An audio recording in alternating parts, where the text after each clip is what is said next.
She's 42, divorced, and just wanted to close one art deal. He's 28, impossibly gorgeous and hiding the most dangerous secret in Korea. When Naomi meets Junho at a gallery opening, she thinks he's just another billionaire. But within hours, she's running from gunfire, lying to government agents, and carrying evidence that could destroy them both. He's not a criminal, he's saving lives. And now she has to choose, abandon him and go home to her son, or become the one person he's been waiting for his entire life. A 48-hour countdown, an impossible bluff, and a decision that will change everything. What happens when one night changes your entire life? Naomi Chen walked into that Busan gallery as a respected art curator with a stable life and clear priorities. She walked out as a woman willing to risk everything, her career, her freedom, even her relationship with her son for people she's never met and a man she barely knows. This isn't just a thriller. It's a story about courage you didn't know you had. Smash that like button if you're captivated by Naomi's courage and this forbidden romance. Hit subscribe so you don't miss what happens next, because this story is just beginning and the stakes are about to get even higher. Drop a comment below and tell me, would you have gotten in that car at the red light?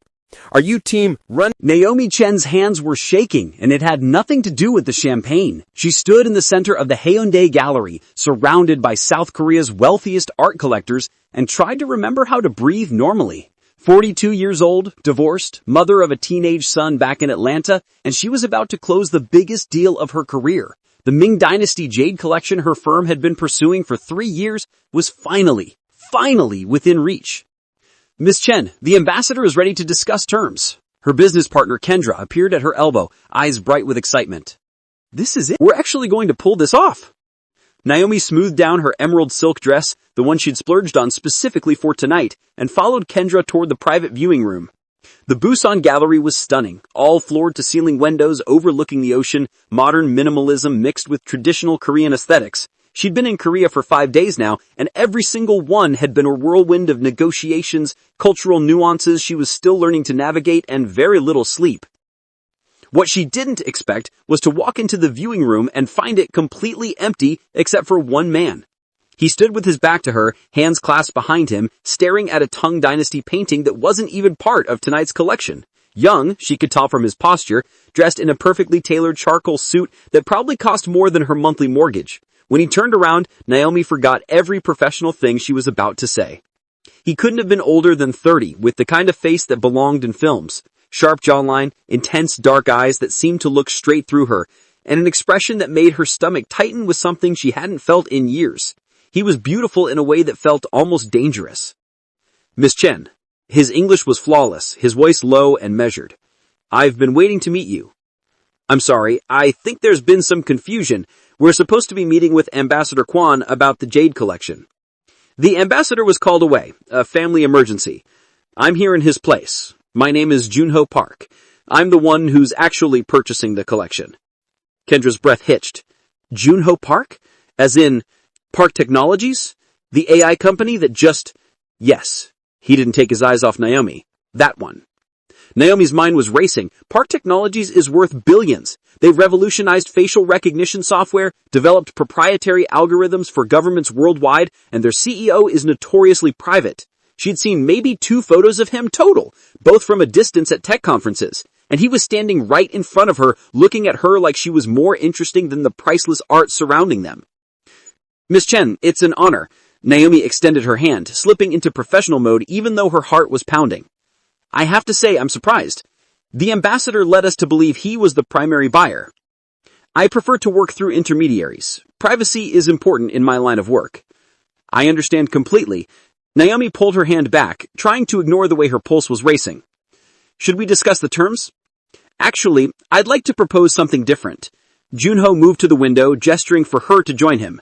Kendra stayed near the door, clearly sensing this was a conversation she wasn't part of.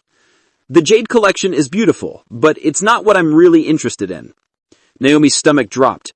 5 days of negotiations, 3 years of pursuing this deal, and he was backing out? I don't understand.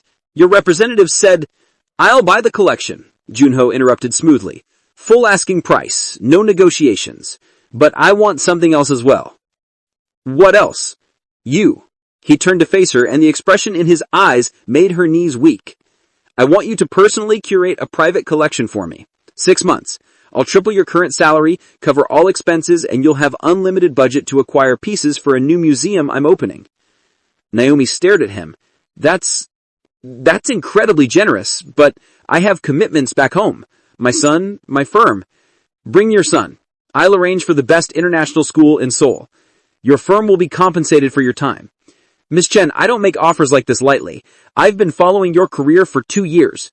Your work on the Smithsonian's African Diaspora collection was extraordinary. Your eye for provenance, your ability to authenticate pieces that other experts miss. You're one of maybe 3 people in the world who can do what I need. What exactly do you need? I need someone I can trust. Something flickered across his face, gone so fast she almost missed it. Vulnerability, maybe. Or fear. Someone who can't be bought or intimidated. Someone with integrity.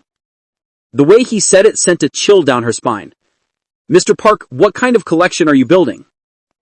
Before he could answer, the lights in the gallery went out. Complete darkness for 3 seconds, then emergency lighting flickered on, bathing everything in an eerie red glow. Everyone remain calm, a security guard's voice echoed through the space. We're experiencing a power issue. Please stay where you are. But Junho grabbed Naomi's wrist, his grip almost painful. We need to leave, right now. What? Why? Kendra, take the east exit, Junho called out, his voice completely changed. Hard, commanding, nothing like the smooth businessman from moments before. There's a car waiting. Get to your hotel and don't leave until you hear from Naomi. I'm not leaving her, Kendra protested, but Junho was already pulling Naomi toward a door she hadn't even noticed before, hidden behind a silk screen. They burst into a service corridor, and Naomi could hear shouting from the main gallery. Not panic shouting, organized, coordinated, like people searching for something. Mr. Park, what is happening? Not here. He pulled her down 3 flights of stairs, moving so fast she could barely keep up in her heels. They emerged into an underground parking garage, and a black sedan was already idling near the exit. Door open. Get in. I'm not getting in any car until you tell me. Gunshots.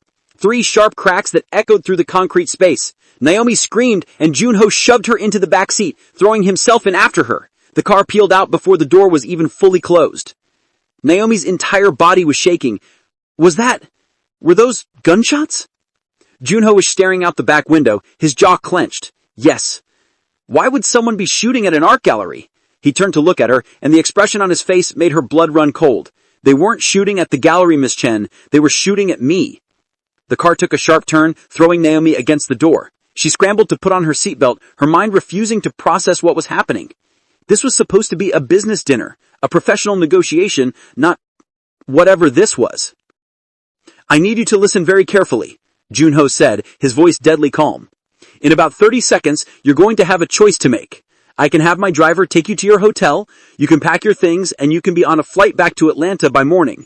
You'll never hear from me again, and the Jade Collection deal will go through as planned. Your firm will get their commission, and this night will just be a strange story you tell at parties.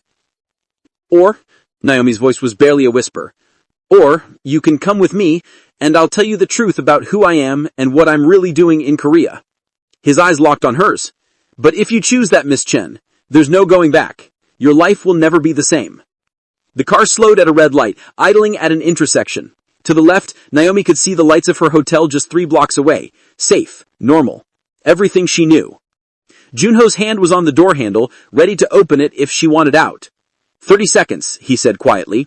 Choose. Naomi looked at this man, this stranger who'd somehow turned her entire world upside down in less than an hour. Every rational part of her brain screamed to get out of the car, to run, to get as far away from whatever this was as possible. She had a son to think about, a career, a normal, stable life that she had worked so hard to build after her divorce. But there was something in Junho's eyes.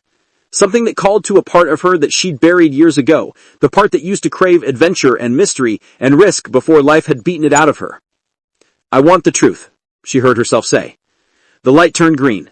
The car accelerated, turning right instead of left, away from her hotel and toward the dark coastal highway. Junho exhaled slowly. I was hoping you'd say that. So, tell me, Naomi's hands were shaking. Who are you really? I am exactly who I said I am. CEO of Park Technologies, billionaire, tech innovator, but that's not all I am. Then what? Junho met her eyes. I run the largest illegal refugee operation in East Asia. For the past 6 years, I've been using my company's resources to smuggle North Korean defectors across the border.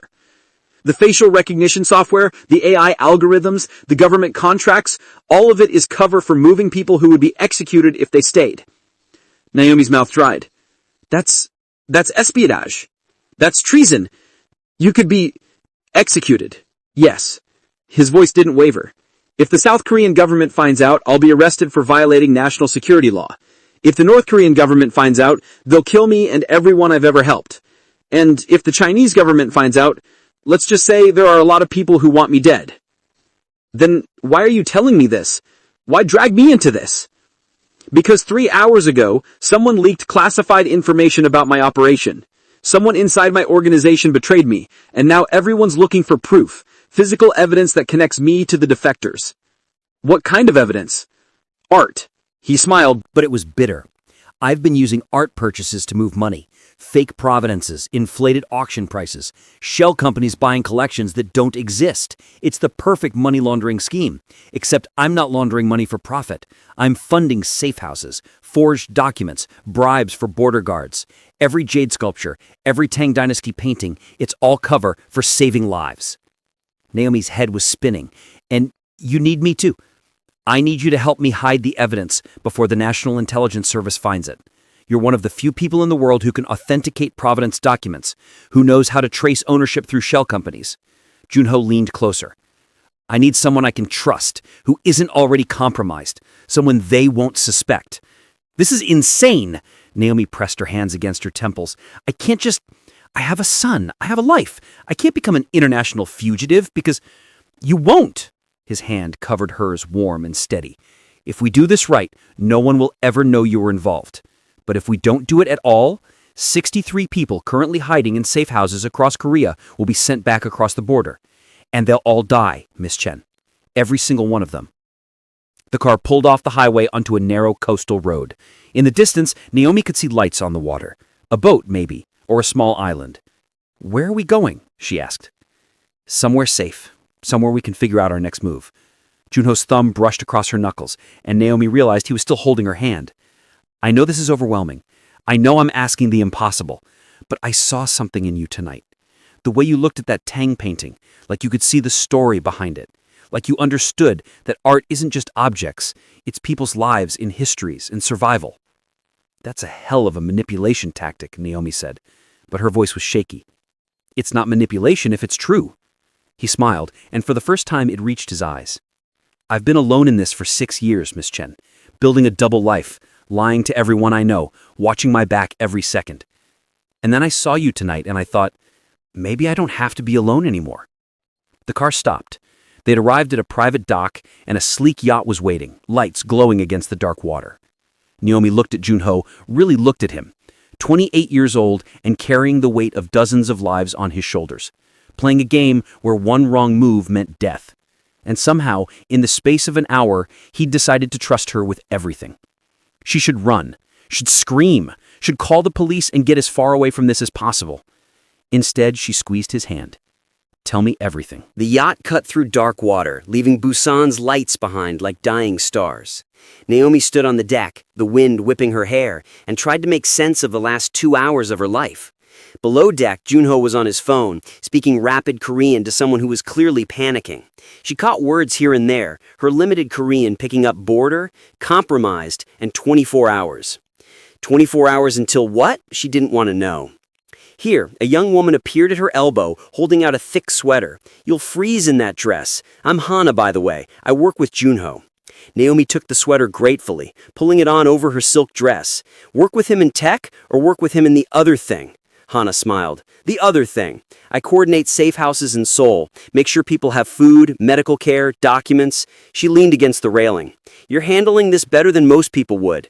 I'm not handling anything. I'm in shock. 6 hours ago, my biggest problem was negotiating commission percentages. Now I'm apparently an accessory to international espionage. You're not an accessory to anything yet. You can still walk away. Hana's expression turned serious. Junho won't force you to help. That's not who he is. Who is he really? Naomi asked, because the man I met tonight doesn't match the tech billionaire I've read about. Nobody knows the real Junho except maybe 3 people in the world, and I'm not sure I'm one of them. Hana pulled her own jacket tighter. What I do know is that 6 years ago, his younger sister tried to defect from the north. She was 16. She almost made it across, but the guards caught her at the border. Naomi's chest tightened. What happened to her? What do you think happened? Hana's voice went flat. They made an example of her. Junho was already in Seoul by then, already building his company. He had money, connections, everything. But he couldn't save his own sister. So now he saves everyone else's sisters, everyone else's brothers and mothers and children. That's not saving them, Naomi said quietly. That's trying to outrun guilt. Maybe, but those 63 people hiding right now don't care about his motivation. They just care that they're alive. Hana pushed off the railing. We'll be at the island in 10 minutes. Get some rest if you can. Tomorrow's gonna be hell. The island was barely more than a rock with a house on it, but that house was something else entirely. Ultra-modern, all glass and steel, clinging to the cliff face like something out of an architecture magazine. Inside was even stunning.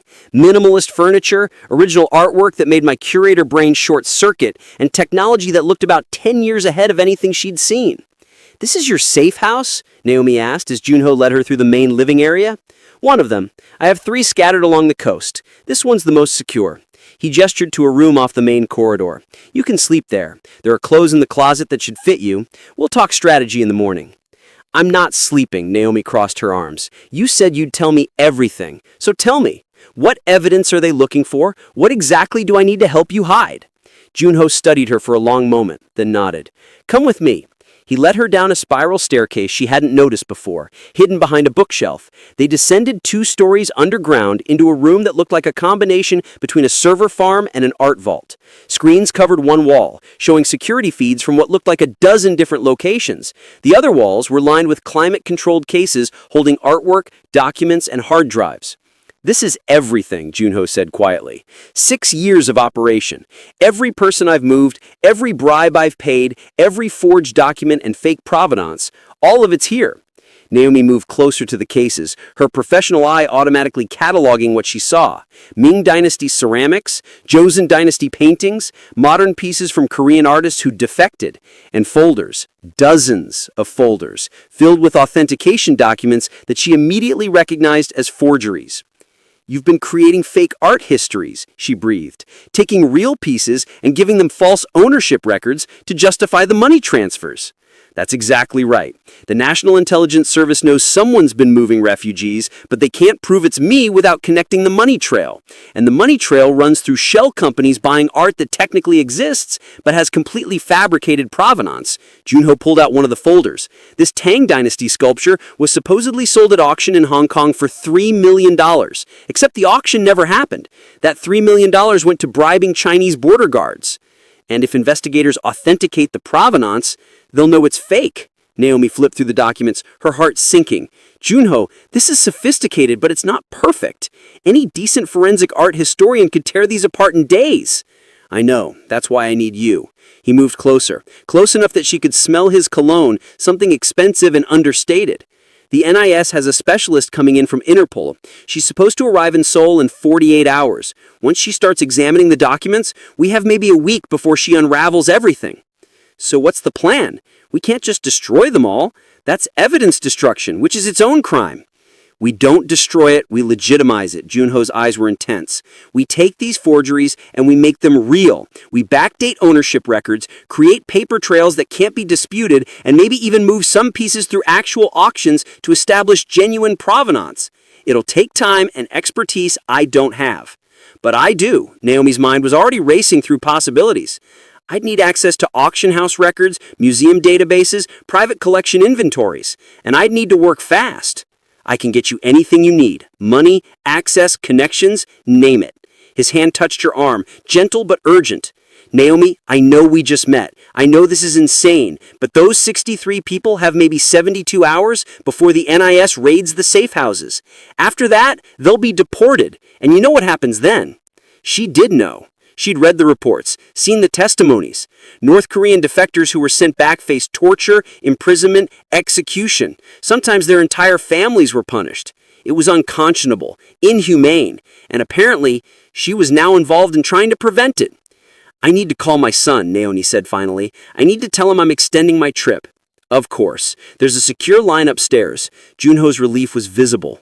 Thank you, Naomi. You have no idea what this means. I'm not doing this for you, she said sharply. I'm doing it for them, for the people who will die if I don't. I know. That's why I knew you were the right person to ask. Naomi called Marcus from the secure line, watching the sun start to rise over the ocean through the massive windows. Her son answered on the third ring, his voice thick with sleep. Mom, do you know what time it is? I'm sorry, baby. I know it's early there. I just wanted to let you know I'm extending my trip by a week, maybe 2. Silence. Then, why? You said this was just a quick authentication job. It got more complicated. There's a private collection that needs cataloging, and the money's too good to pass up. The lie came easier than she expected. You'll be okay with Aunt Kendra checking in on you? Mom, I'm 17. I can take care of myself. Marcus sounded more awake now, suspicious. Are you okay? You sound weird. I'm fine, just tired, long days. I pressed my fingers against the glass, cold and solid. I love you. You know that, right? Okay, now you're freaking me out. What's going on? Nothing. I just miss you. I forced brightness into my voice. Go back to sleep. I'll call you tomorrow. After she hung up, she found Junho on the deck, staring out at the water. The sunrise painted everything gold and pink, beautiful and surreal. I lied to my son, Naomi said. I've never lied to him before. I'm sorry. This is my fault. Stop apologizing and tell me what happens next. She moved to stand beside him. You said we have 72 hours. That's not a lot of time to authenticate and backdate 6 years of fake provenance. I have a team. Forgers, hackers, people who can create paper trails that'll hold up to scrutiny. But they need direction. They need someone who understands how art authentication actually works. Junho turned to face her. I also need to tell you something else. Something that might change your mind about helping. Naomi's stomach clenched. What? The person who leaked information about my operation wasn't some low-level contact. It was someone close to me. Someone in my inner circle. His jaw tightened, which means whoever it is knows I'm here, knows about this island. We're not as safe as I'd like to be. Are you saying someone might come after us? I'm saying it's a possibility we need to prepare for. Junho pulled out his phone, showing her a message that came through 20 minutes ago. Anonymous tip to me NIS about unusual activity at a coastal property matching this location.